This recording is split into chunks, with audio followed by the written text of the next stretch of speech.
أشهد أن لا إله إلا الله وحده لا شريك له وأشهد أن محمدا عبده ورسوله أما بعد فأعوذ بالله من الشيطان الرجيم بسم الله الرحمن الرحيم الحمد لله رب العالمين الرحمن الرحيم مالك يوم الدين إياك نعبد وإياك نستعين اهدنا الصراط المستقيم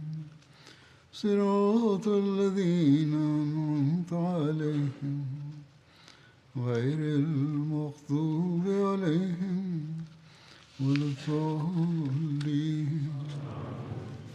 حادث صلح أهل تيماء. كانت تيماء مدينة معروفة تقع على طريق الشام إلى المدينة، وتبعد عن المدينة حوالي 400 كيلومتر. فلما علم يهود تيماء بأحوال خيبر وفدك ووادي القرى، قرروا بدلا من مواجهة المسلمين أن يرسلوا رجلا منهم لعرض الصلح. فقبل رسول الله صلى الله عليه وسلم هذا العرض، وأذن لهم بالبقاء في منطقتهم مع أموالهم ومتاعهم. وبهذه المناسبة ذكر حادث أداء صلاة الفجر بشيء من التأخير.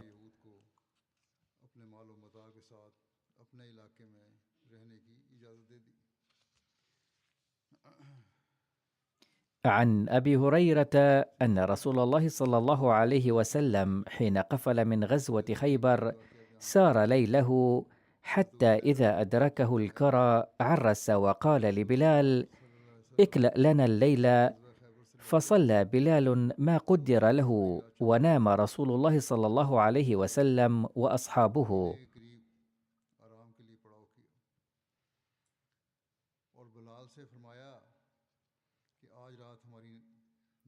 فلما تقارب الفجر استند بلال إلى راحلته مواجه الفجر، فغلبت بلالا عيناه وهو مستند إلى راحلته، فلم يستيقظ رسول الله صلى الله عليه وسلم ولا بلال ولا أحد من أصحابه حتى ضربتهم الشمس.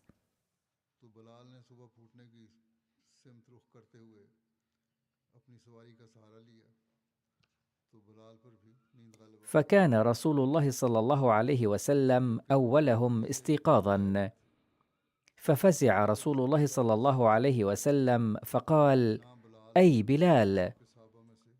فقال بلال: أخذ بنفسي الذي أخذ بأبي أنت وأمي يا رسول الله بنفسك. قال: اقتادوا. فاقتادوا رواحلهم شيئا، ثم توضأ رسول الله صلى الله عليه وسلم وأمر بلالا فأقام الصلاة فصلى بهم الصبح، أي لم يصلي حيث بات الليلة، بل صلى بعد قطع مسافة يسيرة. فلما قضى الصلاة قال: من نسي الصلاة فليصليها إذا ذكرها، فإن الله قال: أقم الصلاة لذكري.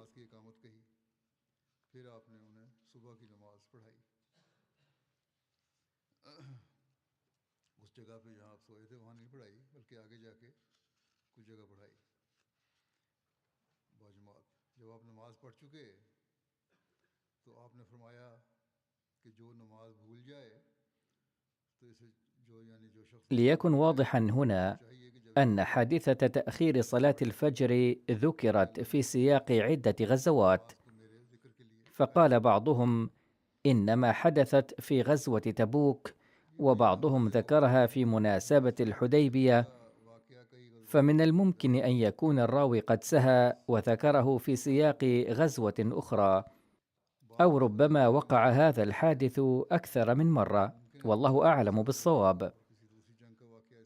وكان الصحابة رضوان الله عليهم يكبرون بصوت عال عائدين إلى المدينة، فقال أبو موسى الأشعري رضي الله عنه: لما غزا رسول الله صلى الله عليه وسلم خيبر، أو قال لما توجه رسول الله صلى الله عليه وسلم، أشرف الناس على واد، فرفعوا أصواتهم بالتكبير: الله أكبر الله أكبر لا إله إلا الله.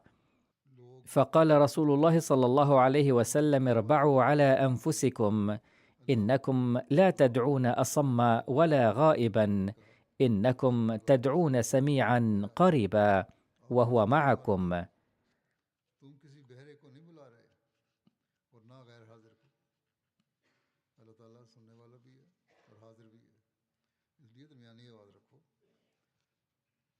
يقول الراوي: وأنا خلف دابة رسول الله صلى الله عليه وسلم، فسمعني وأنا أقول: لا حول ولا قوة إلا بالله.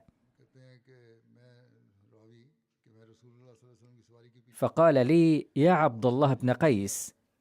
كان اسم أبي موسى الأشعري هو عبد الله بن قيس. قلت: لبيك يا رسول الله.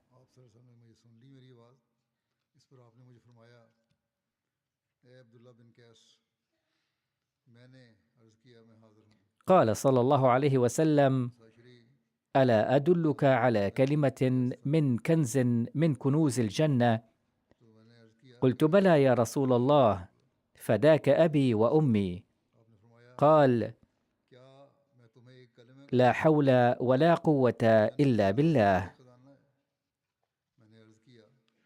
أي لا يملك أحد قدرة على اجتناب السيئة ولا على كسب الحسنات إلا بتوفيق من الله تعالى. هذا ما وجه النبي صلى الله عليه وسلم إليه الأنظار، وقال بأن هذه الكلمة تقرب المرء إلى الله تعالى.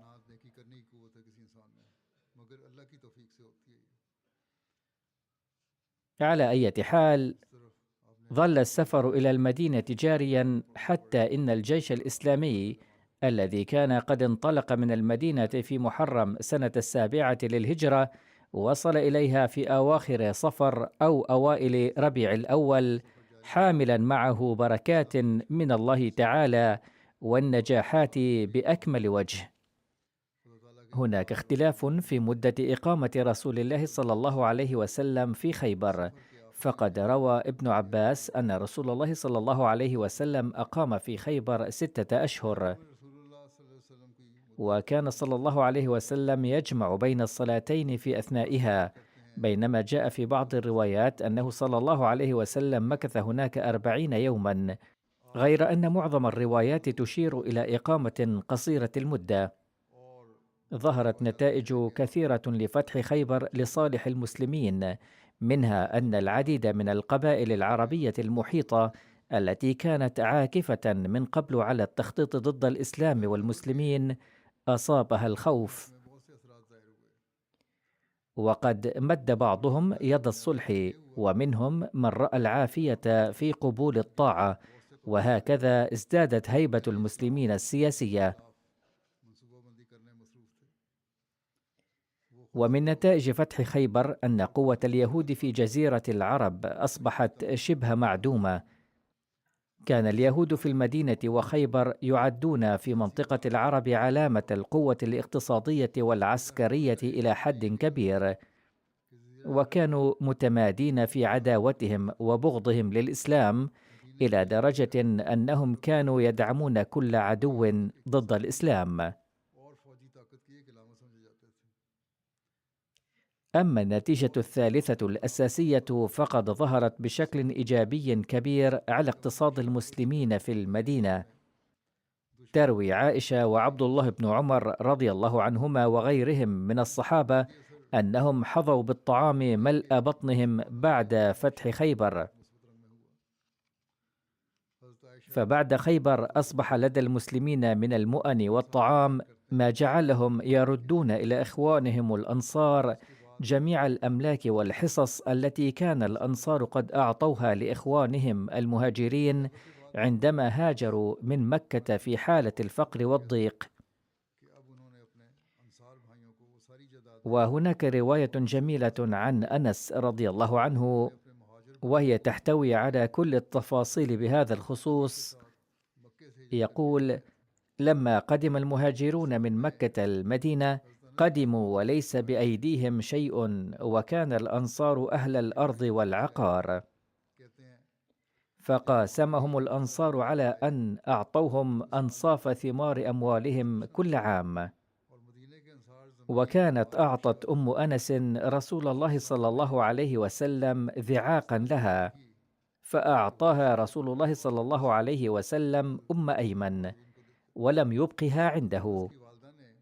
فلما فرغ من قتال أهل خيبر وانصرف إلى المدينة، رد المهاجرون إلى الأنصار منائحهم التي كانوا منحوهم من ثمارهم، فرد رسول الله صلى الله عليه وسلم إلى أم عذاقها.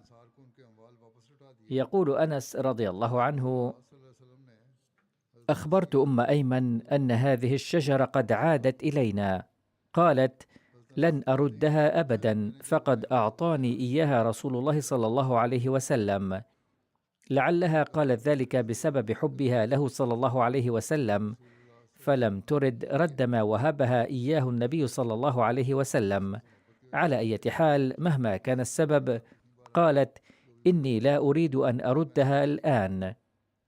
فأتيت النبي صلى الله عليه وسلم وأخبرته بما حدث، فقال نبي الله صلى الله عليه وسلم: يا أم أيمن، اتركيه، ولك كذا وكذا، وتقول كلا إنها مباركة جدا فلن أعطيها.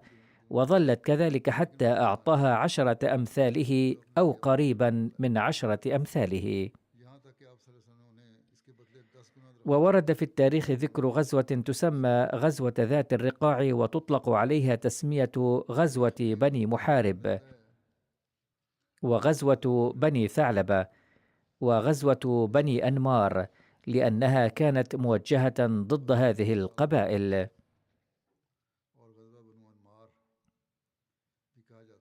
كما سميت غزوة ذات الرقاع بغزوة الأعاجيب أيضا، لما حدث فيها من أمور عجيبة أي معجزات. أحد أسباب تسميتها بذات الرقاع لأن في تلك المنطقة كانت هناك شجرة أو جبل يسمى بذات الرقاع، فسميت الغزوة بهذا الاسم. وروى أبو موسى الأشعري رضي الله عنه سببا آخرا لتسميتها، فقال: كانت المراكب قليلة جدا لدى الصحابة، لدرجة أنه هو أيضا كان مع 6 نفر وبينهم بعير واحد يعتقبونه، ونقبت أقدامهم جراء المشي على الأرض الصخرية، وكانوا يعصبون أقدامهم بقطع القماش البالية لمواصلة السير.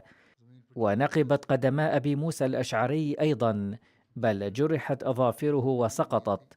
وبما أن قطع القماش تسمى الرقاع، فسميت هذه الغزوة بذات الرقاع. على أي حال، هذه هي أسماء مختلفة لهذه الغزوة. وفي مكان آخر كتب أن الأرض التي وقعت عليها هذه الغزوة كانت ذات ألوان تشبه الرقاع. وكتب البعض أن الخيول في هذه المعركة كانت بألوان مختلفة. وكتب آخرون أن الرايات في هذه المعركة كانت مؤلفة من قطع الأقمشة المختلفة، أو لأنهم رقعوا راياتهم، لذلك سميت الغزوة بذات الرقاع. وقال البعض إنها سميت ذات الرقاع بسبب اجتماع كل هذه الأمور المختلفة. وسميت الغزوة باسم آخر، وهو غزوة صلاة الخوف، لأن صلاة الخوف قد أديت فيها.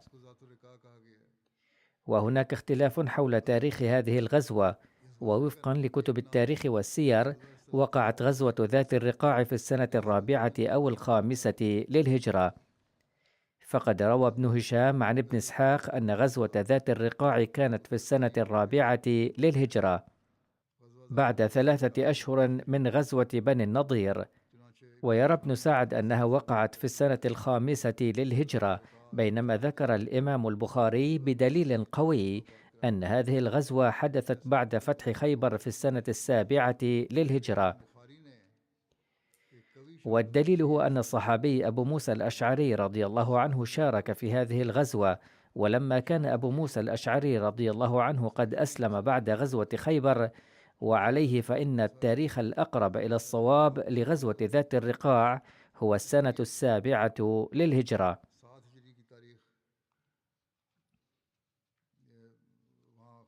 ذكر حضرة ميرزا بشير أحمد في نهاية كتابه سيرة خاتم النبيين ضمن قائمة عناوين الجزء المتبقي من كتابه أن غزوة ذات الرقاع وقعت بعد غزوة خيبر.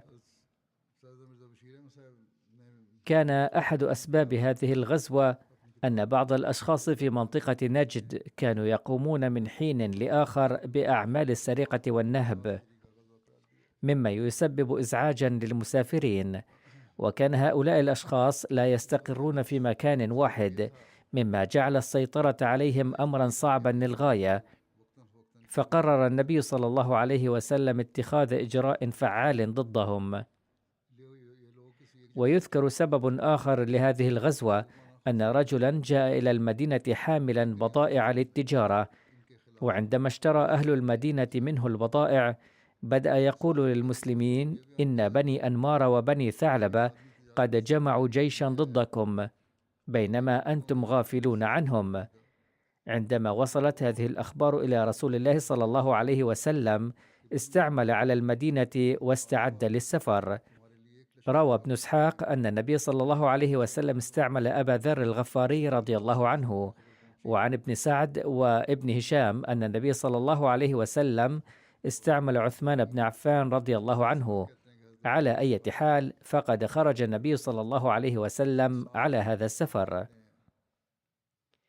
لقد ورد عن أحوال هذه الغزوة وأحداثها أن النبي صلى الله عليه وسلم انطلق من المدينة بصحبة 400 رجل، أو وفق بعض الروايات 700 أو 800 رجل، ووصل إلى وادي شقرة. وادي شقرة يبعد عن المدينة مسيرة يومين. قضى هناك يوما وأرسل بعثات إلى المناطق المحيطة. عادت البعثات في الليل وأخبرت أنهم لم يروا أحدا، وقد محوا آثار الأقدام أيضا.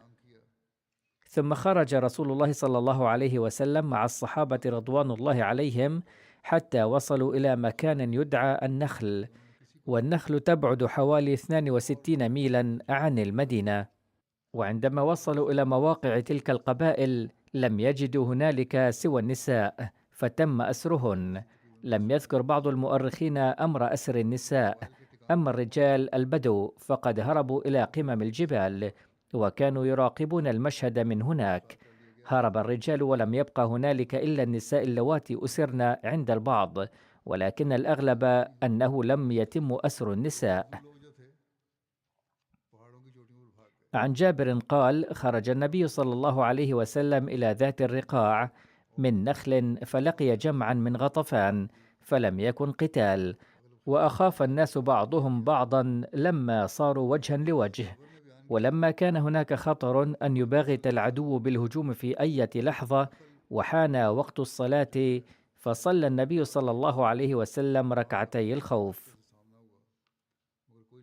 أي صلى نصف الصحابة مع النبي صلى الله عليه وسلم الركعة الأولى، ثم انحرفوا وجاء الفريق الثاني فصلوا مع النبي صلى الله عليه وسلم. وهذا مذكور في سورة النساء أيضا، أنه كيف يمكن أن يؤدوا صلاة الخوف إذا كان هناك خطر لهجوم العدو.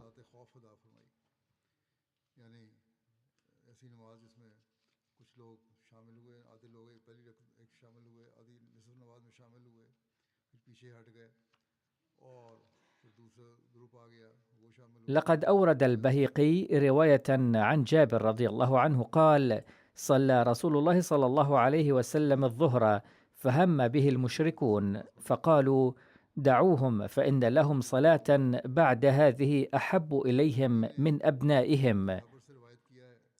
فنزل جبريل على رسول الله صلى الله عليه وسلم فأخبره بمكيدة العدو. حيث تركوهم عند صلاة وقرروا الهجوم عند الصلاة التالية. على كل حال، قد وردت في كتاب سبل الهدى أن جبريل أطلع النبي صلى الله عليه وسلم على مؤامرة العدو، فصلى العصر صلاة الخوف. قال ابن سعد: وكان ذلك أول صلاة خوف صلاها صلى الله عليه وسلم. يقول شارح صحيح البخاري العلامة بدر الدين العيني: إن هناك اختلافا حول صلاة الخوف بشأن السنة التي نزل فيها الحكم المتعلق بها لأول مرة، فقال الجمهور إن أول ما صليت في غزوة ذات الرقاع، واختلفوا في سنة نزول بيان صلاة الخوف، فقيل سنة 4، وقيل سنة 5، وقيل سنة 6، وقيل سنة 7، وقيل كانت أول ما صليت قبل بدر الموعد، وكان في شوال من السنة 4 للهجرة.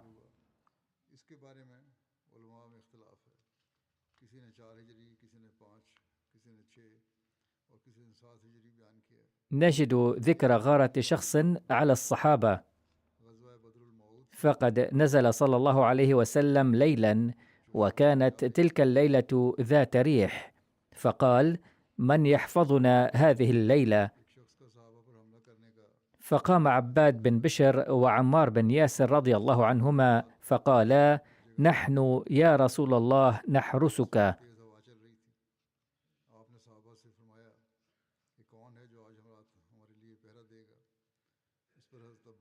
فجلسا على فم الشعب، فقال عباد بن بشر لعمار بن ياسر: أنا أكفيك أول الليل، ونم أنت وتكفيني آخره لأنام أنا أيضا. فنام عمار رضي الله عنه، وقام عباد رضي الله عنه يصلي، فرأى شخص سواد عباد يصلي على الجبل، وكانت الريح تجري، فظن الرجل أن مسلما يحرس وهو عدوه، ففوق سهما على سيدنا عباد بن بشر رضي الله عنه فأصابه، فانتزعه عباد ولم يقطع الصلاة، فرماه بآخر فوضعه فيه فانتزعه، فرماه بثالث فتدفق منه الدم، فأكمل الصلاة، ثم أيقظ عمار بن ياسر رضي الله عنه، فلما رأى ذلك الرجل عمارا هرب. فلما رأى عمار رضي الله عنه سيدنا عباد قد جرح، قال له: يا أخي، ما منعك أن توقظني من قبل؟ فقال: كنت أقرأ سورة الكهف فكرهت أن أقطعها. فكانت لهم علاقة غريبة بالله تعالى، وكانوا يتحلون بإخلاص ووفاء وشوق للعبادة. فلم يبالي سيدنا عباد بما أصابه. وفي بعض الروايات أن السهم أصاب سيدنا عمار بن ياسر رضي الله عنه.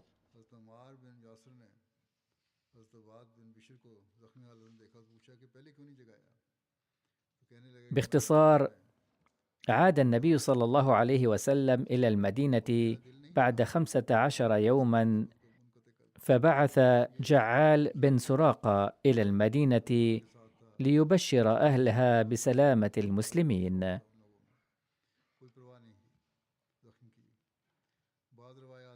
وعن جابر رضي الله عنه قال: لما قدم النبي صلى الله عليه وسلم صرارا وهو على بعد 3 أميال من المدينة، نزل به وأمر بذبح الإبل، وأقام عليها المسلمون يومهم ذلك.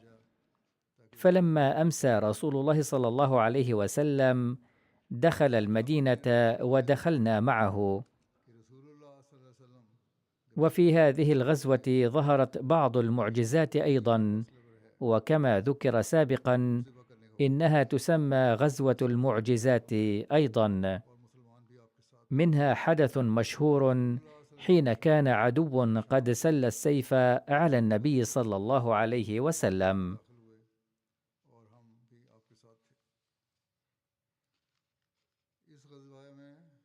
فعن جابر بن عبد الله رضي الله عنهما قال: إنه غزا مع رسول الله صلى الله عليه وسلم قبل نجد، فأدركتهم القائلة في واد كثير العضاه، فنزل رسول الله صلى الله عليه وسلم ظهرا، وتفرق الناس في العضاه يستظلون بالشجر، ونزل رسول الله صلى الله عليه وسلم تحت سمرة فعلق بها سيفه.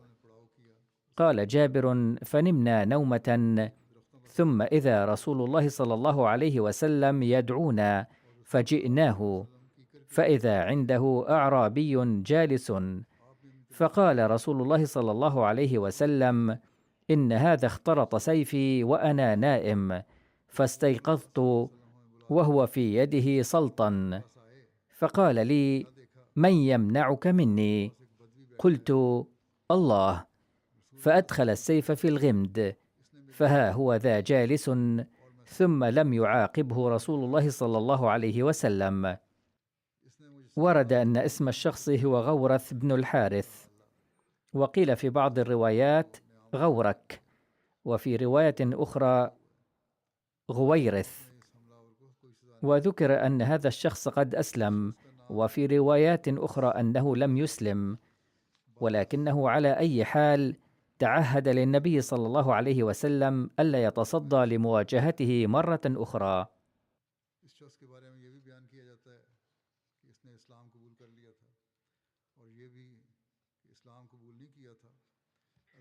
كذلك ورد في الروايات واقعة أخرى أن شخصا يدعى دعثور أسلط السيف على النبي صلى الله عليه وسلم، وبعض العلماء رأوا أن حادثي غورث ودعثور هما نفس الواقعة، بينما يرى آخرون أنهما حادثان منفصلان وقعا في مناسبتين مختلفتين. إن حدث هجوم دعثور ظهر في العام 3 للهجرة أثناء العودة من غزوة ذي عمرو أو غزوة بني غطفان. وتفصيل ذلك أن المشركين حين رأوا النبي صلى الله عليه وسلم مضطجعا على انفراد جاءوا إلى زعيمهم دعثور، وكان أشجعهم، وقالوا له: إن محمدا صلى الله عليه وسلم مضطجع الآن على انفراد، ومن واجبك الآن أن تقتله. وفي رواية أن دعثور نفسه رأى النبي صلى الله عليه وسلم على انفراد، فقال في نفسه: إن لم أقتل محمدا صلى الله عليه وسلم حتى في هذه الساعة فليهلكني الله أنا. على كل حال أقبل دعثور حتى قام على رسول الله صلى الله عليه وسلم بالسيف مشهورا، فقال فجأة: يا محمد، من يمنعك مني الآن؟ قال النبي صلى الله عليه وسلم بكل سكينة: الله عز وجل. فوقع دعثور على الأرض وسقط السيف من يده، فأخذه رسول الله صلى الله عليه وسلم وقال له: من يمنعك مني؟ قال: لا أحد، وأنا أشهد أن لا إله إلا الله وأن محمدا رسول الله، ولا أكثر عليك جمعا أبدا. هذا ما عاهد عليه دعثور النبي صلى الله عليه وسلم، فأعطاه النبي صلى الله عليه وسلم سيفه. وفي رواية: ثم أقبل دعثور بوجهه إلى النبي صلى الله عليه وسلم فقال: والله لأنت خير مني إحسانا. فقال رسول الله صلى الله عليه وسلم: أنا أحق بذلك منك. فرجع دعثور إلى قومه وقد تغير تماما، وبدأ بدعوتهم إلى الإسلام.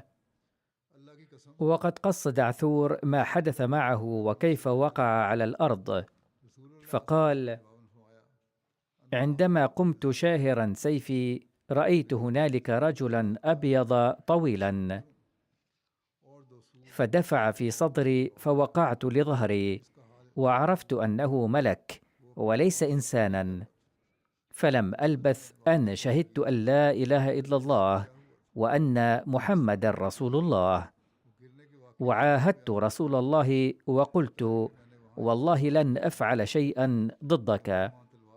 ثم إنه دعا قومه إلى الإسلام، هكذا وردت هذه القصة في بعض الروايات.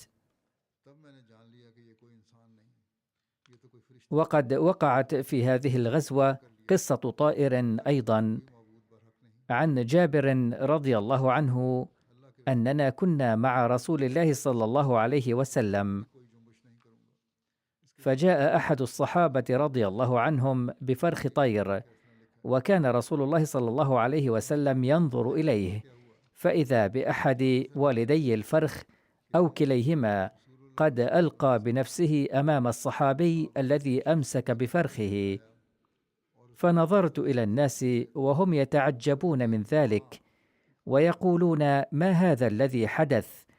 وكيف جاء الطير بنفسه وألقى نفسه على الأرض؟ فقال رسول الله صلى الله عليه وسلم: أتتعجبون من هذا الطائر بأنه كيف يفدي فرخه بنفسه؟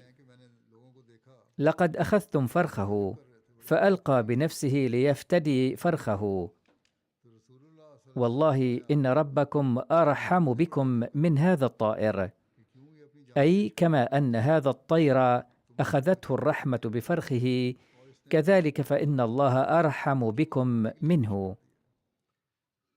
وقد وردت بين هذه المعجزات قصة شفاء طفل مجنون عن جابر رضي الله عنه أننا خرجنا مع رسول الله صلى الله عليه وسلم في غزوة ذات الرقاع، فجاءت امرأة من الأعراب مع ابنها وقالت: يا رسول الله، هذا ابني وقد غلب عليه الشيطان، أي أصابه الجنون.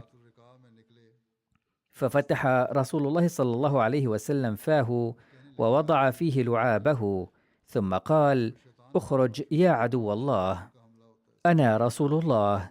هذا ما دعا به النبي صلى الله عليه وسلم، وكرر هذه الكلمات 3 مرات، ثم قال للمرأة: خذ ابنك فلن يصيبه هذا البلاء بعد الآن. وهناك واقعة البركة في 3 بيضات للنعام. عن جابر رضي الله عنه أنه في غزوة ذات الرقاع جاء عروة بن زيد الحارثي رضي الله عنه ب3 بيضات كانت ملقاة في مكان تضع فيه النعام بيضها، فقال رسول الله صلى الله عليه وسلم: يا جابر، خذها واطبخها. فطبختها وأحضرتها في وعاء، ثم بحثت عن خبز فلم أجده، فبدأ رسول الله صلى الله عليه وسلم والصحابة رضي الله عنهم يأكلونها بدون خبز حتى شبعوا، وكان البيض في الوعاء كما كان في البداية، ثم أكل منها عدد كبير من الصحابة رضي الله عنهم، وبعد ذلك واصلنا المسير. ونجد في هذه الغزوة قصة جمل شكى صاحبه. عن جابر رضي الله عنه أننا كنا قافلين من غزوة ذات الرقاع حتى وصلنا إلى الحرة، فجاء جمل مسرعا وبدأ يصدر أصواتا، فقال رسول الله صلى الله عليه وسلم: هل تعلمون ماذا قال هذا الجمل؟ إنه يشكو إلي صاحبه، لقد سخره صاحبه في عمله سنوات ويريد ذبحه الآن. ثم قال صلى الله عليه وسلم: يا جابر، اذهب إلى صاحبه وأحضره إلي. فقلت: إنني لا أعرف من صاحبه. قال صلى الله عليه وسلم: هذا الجمل سيدلك عليه. فانطلق الجمل يقودني حتى وصل إلى صاحبه، فأحضرته إلى رسول الله صلى الله عليه وسلم، فتحدث معه بشأن الجمل وقال: بع لي هذا الجمل.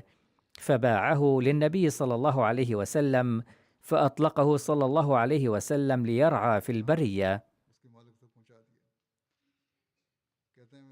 ونجد في هذه الغزوة قصة بعير لجابر قد ضل عنه. قال جابر رضي الله عنه: ضاع لي بعير في ليلة مظلمة، فمررت برسول الله صلى الله عليه وسلم فسألني: ما بك؟ قلت: يا رسول الله، لقد ضاع بعيري. فقال صلى الله عليه وسلم: بعيرك في مكان كذا، فاذهب وخذه. فذهبت إلى تلك الجهة لكنني لم أجد البعير، فعدت إلى النبي صلى الله عليه وسلم فأعاد علي ما قاله من قبل، فذهبت مرة أخرى ولم أجد الجمل، فعدت إلى النبي صلى الله عليه وسلم، فأشفق علي وقام وقال: تعال معي. ثم مشى معي حتى وصلنا إلى البعير، فأمسكه النبي صلى الله عليه وسلم وسلمه لي. ونجد في هذه الغزوة قصة جمل بطيء لجابر أيضا. فعن جابر بن عبد الله قال: كنت مع رسول الله صلى الله عليه وسلم، فتعب جملي وصار بطيء السير، فجاءني النبي صلى الله عليه وسلم فقال: ما لك يا جابر؟ قلت: يا رسول الله، تعب جملي وأبطأ بي وتأخرت. فنزل رسول الله صلى الله عليه وسلم من راحلته، ثم قال لي: هل عندك ماء؟ قلت: نعم. ثم جئته بالماء في إناء، فنفخ فيه صلى الله عليه وسلم ورشه على رأس وظهر الناقة، رشه على ظهره أيضا، ثم قال: أعطني هذه العصا من يدك، أو اقطع لي عصا من شجرة. قال: ففعلت. قال: فأخذها رسول الله صلى الله عليه وسلم فنخسه بها نخسات، ثم قال: اركب. فركبت الجمل، فخرج يواهق ناقته مواهقة يسابقها لسرعته. قال: وتحدثت مع رسول الله صلى الله عليه وسلم، فسألني بعض الأشياء، ثم قال: يا جابر، هل تزوجت بعد؟ قلت: نعم يا رسول الله. قال: أثيبا أم بكرا؟ قلت: لا، بل ثيبا. قال: أفلا جارية تلاعبها وتلاعبك؟ قلت: يا رسول الله، إن أبي أصيب يوم أحد وترك بنات له 7، فنكحت امرأة جامعة تجمع رؤوسهن وتقوم عليهن. قال: أصبت إن شاء الله. قال: الآن سوف تصل إلى بيتك، فعليك أن تتصرف بحكمة عند وصولك.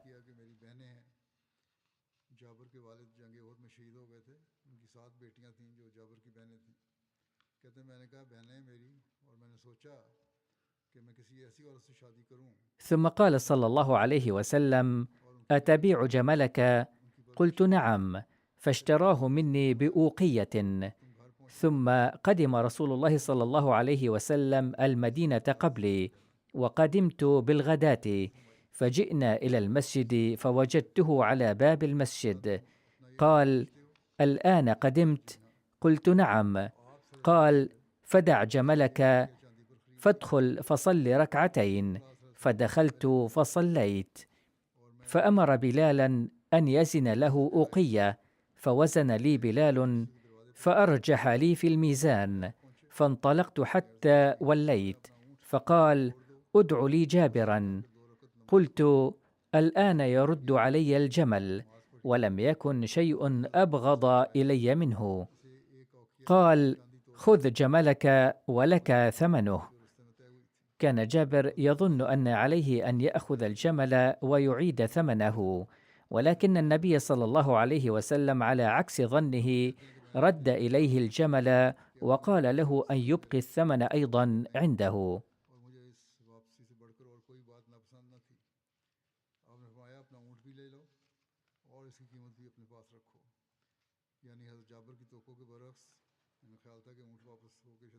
ومن ضمن المعجزات واقعة جعل كمية قليلة من الماء كثيرة جدا. قال جابر رضي الله عنه: في أثناء هذه الغزوة قال رسول الله صلى الله عليه وسلم: يا جابر، نادي بوضوء.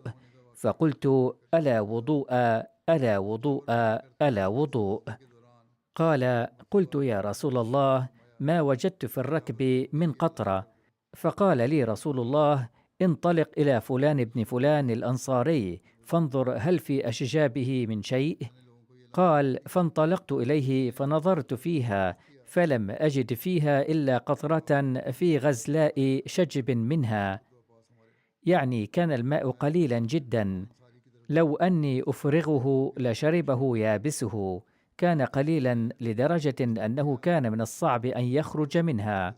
فأتيت رسول الله فقلت: يا رسول الله، إني لم أجد فيها إلا قطرة في غزلاء شجب منها، لو أني أفرغه لشربه يابسه. قال: اذهب فأتني به، فأتيته به، فأخذه بيده فجعل يتكلم بشيء لا أدري ما هو، دعاء، ويغمزه بيده، ثم أعطانيه فقال: يا جابر، نادي بجفنة. فقلت: يا جفنة الركب، فأوتيت بها تحمل فوضعتها بين يديه.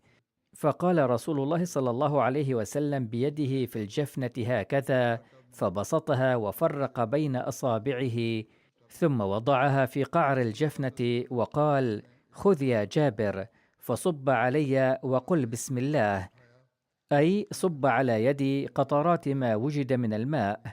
فصببت عليه وقلت بسم الله، فرأيت الماء يفور من بين أصابع رسول الله صلى الله عليه وسلم، ثم فارت الجفنة ودارت حتى امتلأت.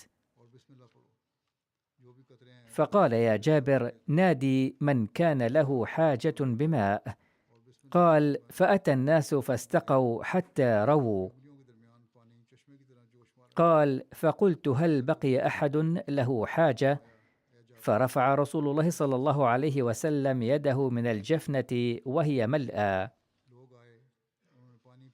قال المسيح الموعود عليه السلام عن هذا النوع من معجزات النبي صلى الله عليه وسلم: في درجة اللقاء هذه تصدر عن الإنسان أحيانا أعمال تبدو وكأنها تفوق قدرات البشر وتتسم بصبغة قدرة الله، كما أن سيدنا ومولانا سيد الرسل خاتم الأنبياء صلى الله عليه وسلم حين رمى بحفنة من الحصى إلى الكفار في معركة بدر، فما رماها بواسطة دعاء، بل رماها صلى الله عليه وسلم بقوته الروحانية هو، ولكن تلك الحفنة أظهرت قدرة الله تعالى، وتركت في صفوف جيش العدو تأثيرا خارقا للعادة، بحيث لم يبق منهم أحد لم يصب تأثيرها عينه، فصاروا جميعا كالعميان، وسادتهم الحيرة حتى بدأوا يهربون كالمذهولين.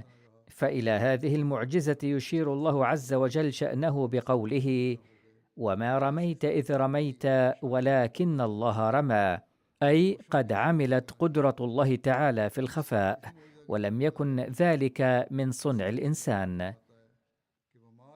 كذلك إن معجزة أخرى للنبي صلى الله عليه وسلم وهي شق القمر قد ظهرت بقدرة الله نفسها، إذ لم يرافقها دعاء، لأنها أيضا حدثت بإشارة إصبع كانت تتمتع بقدرة الله. وهناك معجزات أخرى كثيرة من هذا القبيل أظهرها النبي صلى الله عليه وسلم كقدرة شخصية منه ولم يرافقها دعاء.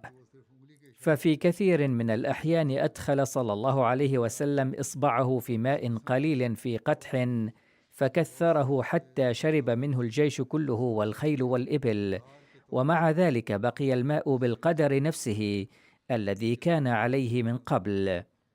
وقد حدث مرات عديدة أن وضع النبي صلى الله عليه وسلم يده المباركة على بضع أرغفة من الخبز وملأ بها بطون آلاف الجياع، وفي بعض الأحيان الأخرى بارك بشفتيه قدحا من الحليب وأشبع به جماعة من العطاش الجياع، وأحيانا أخرى مزج لعابه في بئر ماء مالح وحوله إلى ماء عذب وزلال، وتارة شفى المصابين بجروح بالغة بوضع يده المباركة عليهم، وتارة أخرى شفى ببركة يده العيون التي خرجت مقلتها في الحروب، وهكذا أنجز أعمالا أخرى كثيرة من هذا القبيل بقدرته الشخصية التي رافقتها قدرة الله الخفية. اللهم صل على محمد وآل محمد وبارك وسلم.